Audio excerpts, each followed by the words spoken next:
Nah sekarang ini bayangkan jika seluruh sejarah yang kita tahu tentang Rock Disebek ternyata hanya sebagian kecil dari kebenarannya. Bagaimana jika pria paling berbahaya di kisah One Piece dulu bukan hanya seorang bajak laut aja, tapi seorang raja yang sah nih, yang pernah menginjak Marijoa bukan sebagai penyusup tapi sebagai tamu terhormat di pertemuan Reverie. Kisah kelam yang selama ini disembunyikan pemerintahan dunia perlahan mulai terkuak kan. Nama Rocks yang lama telah hilang itu mulai terdengar kembali. Kali ini bukan sebagai legenda tapi sebagai fondasi dari kekuatan baru yang sedang bangkit, Marshal The Teats. Nah, di balik kekacauan dunia saat ini ya, ada sebuah benang merah yang menghubungkan Teats, kerajaan Hachinosu, Elbaf dan bahkan Imu sang penguasa dunia.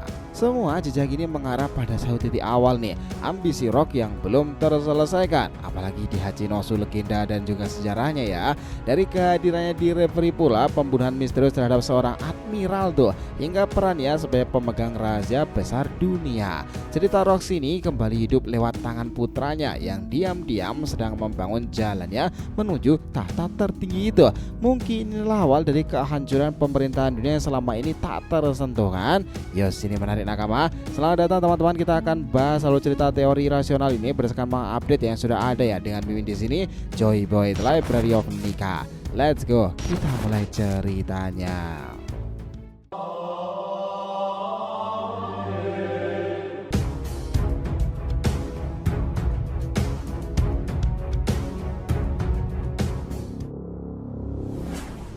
Oh ya, biar terus bisa berinteraksi dengan kalian, subscribe channel ini ya, dan bantu ramein video ini pula, oke? Disclaimer, ini adalah hipotesa dari teori resmi, bukanlah alur cerita. Kita sudah menandai di bagian atas thumbnail alur teori dan alur cerita. Jadi feel free nakama lebih menikmati yang versi mana. Yuk kita masuk pembahasannya. Jadi itu gini nakama, nama Rock Disebek kembali menggema di tengah riuh teori dan misteri dunia One Piece ya. Sosok yang telah lama menghilang ini seolah-olah muncul kembali dari bayang-bayang sejarah, membawa banyak tanda tanya besar. Siapa dia itu sebenarnya? Apa tujuannya di Marijoa, dan apakah dia memiliki hubungan dengan kerajaan Hachinosu itu, dan bahkan dengan Teats sendiri, si Yonko bermuka dua tersebut. Nah mari kita telusuri semuanya secara perlahan. Ingat beberapa waktu lalu ya, terungkapkan bahwa Rock Disebek itu pernah berada di Marijoa kan. Tak hanya itu, ia bahkan dikabarkan tengah membunuh seorang admiral. Namun yang mengejutkan, saat itu Rocks belum menjadi kapten kelompok bajak lautnya. Artinya ketika kejadian itu berlangsung, Rock masih belum membentuk kelompok berisikan para monster seperti Whitebeard, Kaido, Big Mom atau bahkan Shiki. Bahkan menurut data yang muncul dari Viv Record dan keterangan narasi manga, Rocks baru dikenal sebagai kapten bajak lautnya itu setelah kejadian itu. Hal ini berarti ada jeda waktu sekitar 8 tahun dari kejadian pembunuhan admiral itu hingga ia merekrut anggota seperti Whitebeard. Maka muncul teori, mungkin saat berada di Marijoa, Rocks bukanlah bajak laut melainkan seorang raja cuy.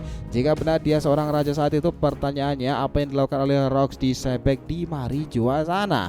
Ada yang menduga ya bahwa Rocks hadir sebagai salah satu raja anggota pertemuan Reverie, bukan sebagai penyusup seperti yang dilakukan Sabu atau mungkin Harald, melainkan secara resmi itu diundang. Bahkan kemungkinan besar Rocks saat itu memimpin kerajaan Hachinosu itu, sebuah kerajaan yang dunia diakui oleh pemerintahan pusat dunia. Kehadirannya sebagai raja bisa menjelaskan kenapa dia berada di sana tanpa perlawanan meskipun akhirnya dia membunuh seorang admiral. Mungkin dia kecewa terhadap hasil pertemuan Reverie ini. Mungkin ada pertentangan prinsip antara dia dengan pemerintahan dunia. Nah itu bisa jadi dia terinspirasi pula oleh pidato Raja Harald di Elbafnya ya, seorang raja dengan cita-cita tinggi tentang dunia yang bersatu dan setara. Jika benar Rock mendengarkan pidato Harald dan terpengaruh, bisa jadi ia mulai menyadari bahwa sistem dunia saat ini ada itu penuh ketimpangan. Ia ingin mengubah dunia, membentuk dunia baru dan tidak percaya lagi pada sistem yang dijalankan oleh para raja-raja boneka. Maka dari itu, setelah merasa jalan damai tak bisa dilakukan, ia mengambil langkah ekstrim, membunuh admiral, meninggalkan tahta dan mulai merekrut anggota monster-monster terkuat dunia untuk mewujudkan ambisi besarnya itu. Tapi apakah semua ini hanya soal idealisme semata nih? Ini yang menarik, kayaknya enggak juga ya, karena ada teori lain yang jauh lebih berbahaya bahwa tujuan Rock berada di Marijoa itu bukan hanya karena pidato Harald, melainkan untuk mendapatkan harta nasional yang tersembunyi di sana. Harta yang disebut-sebut oleh Doflamingo Nenggo sebagai harta karun nasional Marijoa yang bisa mengubah dunia jika bocor ke publik tuh. Nah dari sinilah teka-teki mulai mengerucut pada satu lokasi, kerajaan Hachinosu. Dahulu kerajaan lebah atau Hachinosu ini dikatakan memiliki sebuah harta yang sangatlah besar nilainya. Beberapa teori menyebutkan bahwa harta ini adalah buah iblis legendaris yang diwariskan di Elbaf dan kemudian diambil oleh Rox saat mengunjungi pulau para raksasa. Entah dia mencurinya atau mendapatkannya lewat negosiasi dengan Harald, namun yang pasti buah itu tidak dimakan oleh Rox. Lalu kemana buah itu? Inilah bagian yang bikin bulu kuduk merinding nih. Kemungkinan besar buah itu disimpan Rox untuk diberikan kepada putranya Marshal de Titz. Itu mungkin tujuannya. Nah lihat dari sini nih, usia Titz saat ini sekitar 40 tahun. Peristiwa insiden God Valid terjadi 38 tahun lalu. Artinya Rox mengambil buah itu dan 3 tahun sebelum insiden God Valid. Saat itu juga kemungkinan besar Titz lahir. Bisa jadi Rox menyimpan buah itu untuk warisan Titz sendiri putranya, agar ia bisa memakan 2 buah iblis di masa depan. Sesuatu yang belum pernah terjadi sebelumnya kan. Tapi kenapa Titz bisa makan 2 buah iblis? Nah ada teori bahwa tubuh Titz tidak seperti manusia biasa. Entah karena dia berasal dari ras langka yang pernah disebut oleh Big Mom, atau karena tubuhnya saat ini adalah hasil kombinasi dari 2 jiwa, jiwa Titz dan juga jiwa Rox sendiri. Bisa jadi Rox berhasil memindahkan kesadarannya ke dalam tubuh Titz, menjadikannya wadah untuk mewarisi kekuatannya, impian, bahkan jiwanya sendiri. Maka tak heran ya nakama jika Titz kini mengikuti jejak Rox ya. Ia kembali ke kerajaan Hachinosu, ingin menjadikannya kerajaan resmi diakui pemerintahan dunia seperti Alabasta atau Dressrosa. Tujuannya ya jelas, bukan hanya sebagai benteng bajak laut kuat, tapi sebagai kerajaan sah yang punya kursi di Reverie, tempat pengambilan keputusan dunia.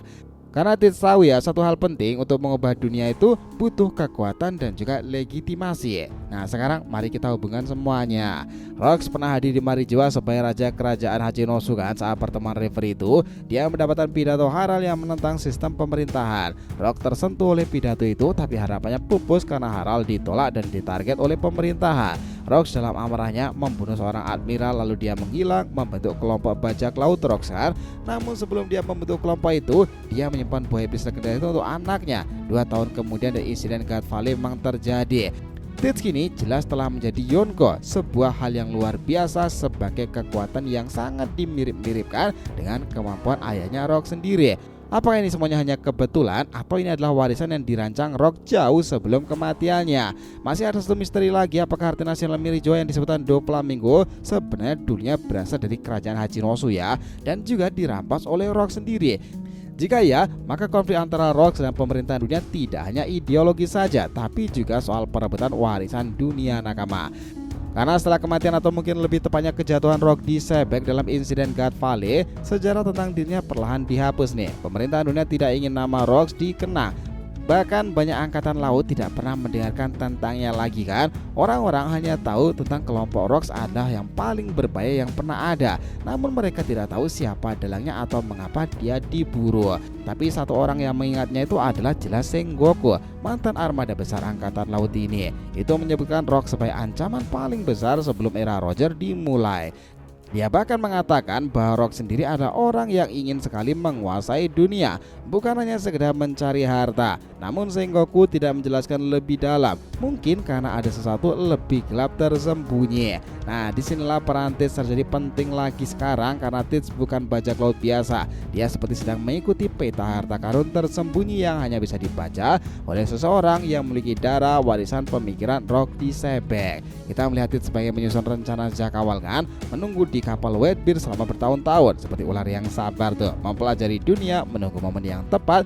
Begitu dia melihat kesempatan dengan kematian Touch yang munculnya buah iblis Yami Yami Nomi, dia mulai melangkah. Langkahnya bukan langkah sembarangan, langsung ke Impel Down, membebaskan para penjahat terkuat, lalu mendeklarasikan dirinya sebagai Yonko. Semua itu tampak seperti jalan yang direncanakan kan. Tujuan akhir Titz bukan hanya menjadi Yonko aja, dia ingin lebih, ingin kerajaan, dia ingin tempat di Reverie, dia ingin mengatur dunia, bukan sekedar menjarahnya aja. Itulah yang seru tuh, dan karena itu dia kembali ke kerajaan Hachinosu, kerajaan yang mungkin pula itu dikuasai oleh Rox di masa lalunya. Yang menarik, langkah ini mirip seperti apa yang pernah dilakukan oleh Rocks pula kan, sebelum akhirnya kehilangan kendali dan berbalik menjadi musuh pemerintahan. Tapi Tits tampaknya lebih sabar, manipulatif, dan tahu kapan harus menyerang dan kapan harus diam. Ini ngebawa kita pada situasi Elbaf ya, negeri para raksasa. Tits dikabarkan menuju Elbaf kan, tapi kenapa? Jawabannya mungkin karena dia mencari raja yang dulu pernah menginspirasi ayahnya, yakni Harald. Raja yang pernah berpidato di referee dan ditolak mentah-mentah oleh pemerintahan dunia.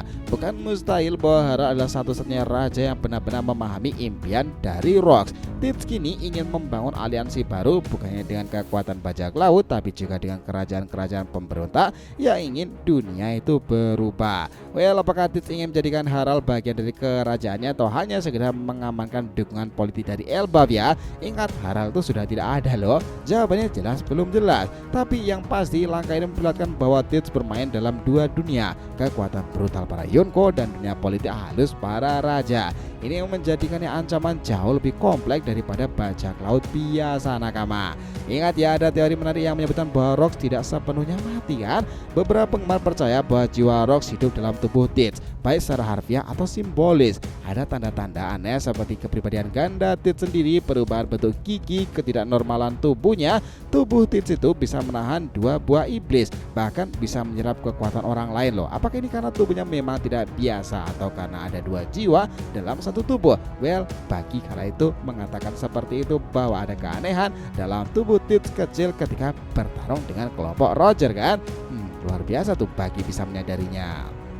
Nah, jika teori ini benar, maka langkah-langkah Tits bukan hanya ambisi pribadi, tapi kelanjutan proyek besar Rock Disepek yang tertunda. Proyek untuk menjatuhkan Imu, menghancurkan pemerintahan dunia, dan membentuk sistem dunia baru. Sistem yang adil, tanpa diskriminasi, dan tanpa kekuasaan absolut yang korup. Mungkin itu pula alasan kenapa Rocks dulu hadir di Marijoa, bukan menyerang aja secara frontal, tapi membujuk bernegosiasi mencari sesuatu. Saat dia gagal, dia berbalik menyerang dan akhirnya menjadi musuh seluruh dunia. Sekarang giliran Marshal de Tits tuh untuk merebut referee untuk menjadi kuasa dunia sendiri. Dan 40 tahun lalu Rock Disepek itu juga melakukannya di kursi yang sama. Kayaknya pertempuran One Piece ke depan itu bakalan seru deh. Apalagi kekuatan Kurohige itu benar-benar luar biasa. Gabungan antara Shirohige dan juga buah Yami-Yami yang mungkin adalah dulunya milik Rock Disepek ayahnya kan. Wow, bakalan main blowing sih nakama. Jadi itulah tadi ya bahasa kita mengenai apa yang terjadi untuk kisah-kisah One Piece ke depannya.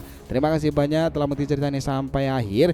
Jika kalian punya pendapat, langsung aja komentar di bawah ya, dan kita akan usahakan respon, oke? Sampai jumpa di video selanjutnya nih nakama, dan Joy Boy Sang Nika telah kembali ke peradaban One Piece.